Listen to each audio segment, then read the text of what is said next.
અમદાવાદના ઘુમા વિસ્તારમાં દેખાયો દીપડો। મોડી રાત્રે 2 વાગે આંટા મારતા દીપડાના સીસીટીવી આવ્યા સામે। વન વિભાગની ટીમ પહોંચી ઘટના સ્થળે।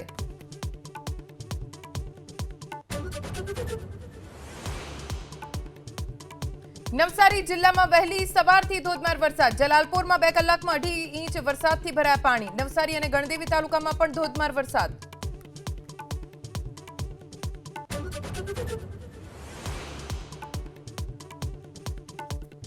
રાજકોટમાં રૂપિયાની લેતી દેતીમાં હત્યા। કૌટુંબિક ભત્રીજાએ જ કાકા સહિત 3 લોકો પર કર્યો હુમલો। 2 લોકો ઘાયલ।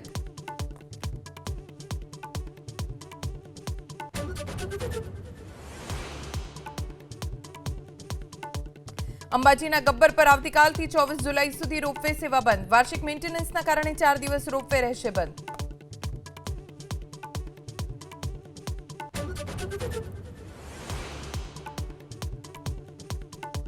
આજથી સંસદના મોન્સૂન સત્રની શરૂઆત। અમિત શાહ રજૂ કરશે વંદે માતરમના સન્માન અંગેનું બિલ। સુપ્રીમ કોર્ટમાં જજોની સંખ્યા અંગેનું બિલ પણ કરાશે રજૂ। પેપર લીક, દાન ચોરી સહિત મુદ્દે વિપક્ષ આક્રમક।